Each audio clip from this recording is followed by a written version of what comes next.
Hey everybody, so today we're going to work on multiplying some more, and this time we're going to multiply 2 and 3-digit numbers with one of them having a 0. And we're going to use mostly 3-digit numbers that have a 0 in them because that's where we tend to get tripped up. So pay attention and we'll get going. Alright, so today we're going to work on multiplying with zeros and factors. So the first problem we're going to do is pretty easy because it's just multiplying by a multiple of 10.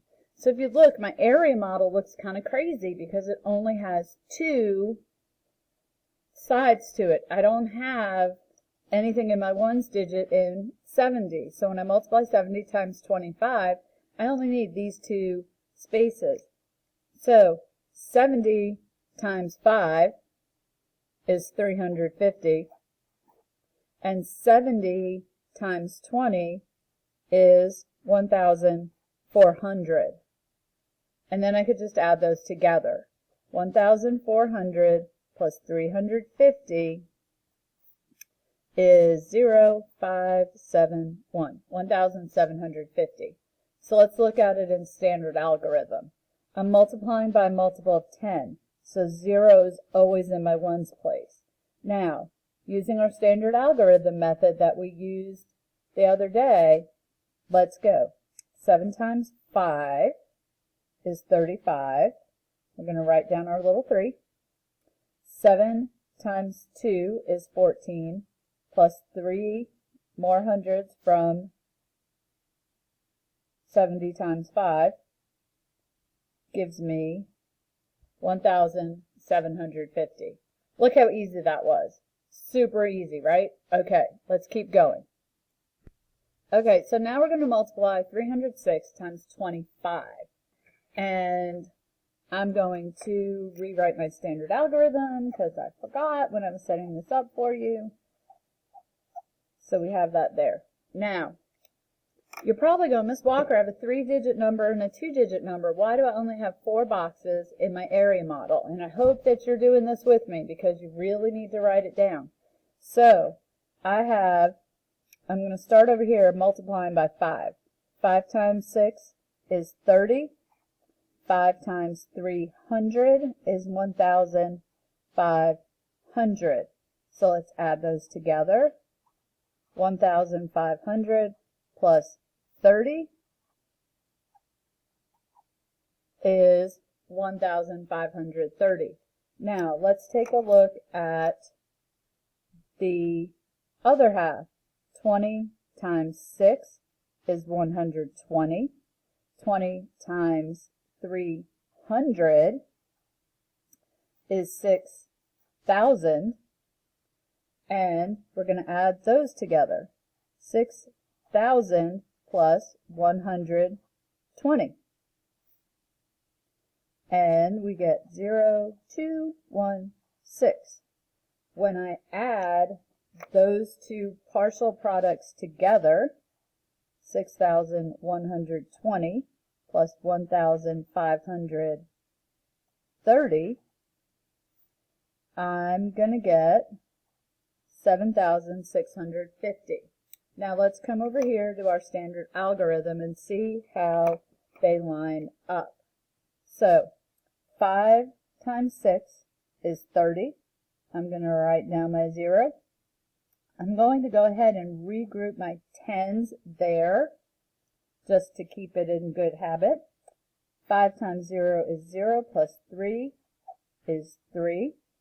And 5 times 3 is 15. So there's my 1,530. And now I'm going to multiply by 20. So what goes in my ones place? Multiple of 10. Got to have that 0. 20 times, or 2 times 6 is 12. I'm going to regroup my 1 just to keep doing the same thing every time. Makes a good habit. 2 times 0 is 0 plus 1 is 1. And then 2 times 3 is 6. So here's my partial products that still are the same. 0 plus 0 is 0. 3 plus 2 is 5. 5 plus 1 is 6. And 6 plus 1 is 7. So again, I have 7,650. 650. Okay, guys, last one. So this time I have 908 times 67. So again, I only have 4 boxes in my Airy model. 7 times 8 is 56. And 7 times 900 is 6,300. We're going to add those together. And I bet you can guess what our answer is going to be, because you're all super smart mathematicians, and Ms. Walker wrote it so far down on the paper you can't see it. All right, now we're going to multiply times 60. 60 times 8 is 480, and 60 times 9 is 54,000. So when I add 54,000 plus 480, I get 54,480. Now I'm going to go back to my standard algorithm, and I'm going to multiply just like I did last time.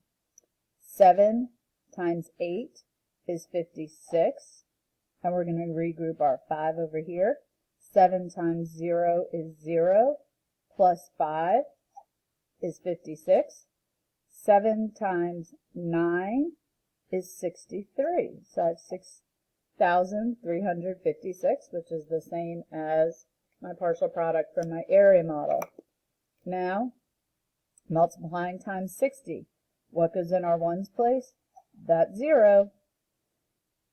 6 times 8 is 48. And I'm going to write down my little 4. Now, you totally could just write down the whole product from multiplying 60 times 8, because there is that 0 in the middle of one of my factors. But I really want you to get in the habit of doing this every time, because that way you won't miss that step when there's not a 0 there. So 6 times 0 is 0, plus 4 is 480, and 6 times 9 is 54.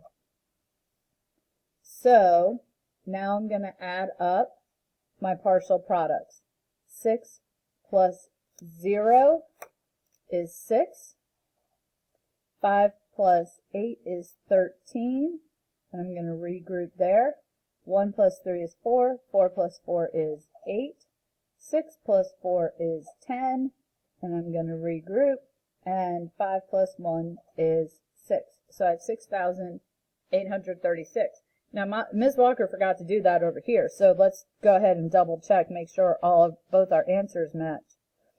So I have 54,480 plus 6,356. 0 plus 6 is 6. 5 plus 8 is 13. Regroup. 4 plus 1 is 5. 5 plus 3 is 8. 4 plus 6 is 10. Regroup. So again, I have 60,836. Okay, guys, go do the problem set in Seesaw. Practice, practice, practice. Let me know if you have any questions, and I will talk to you soon.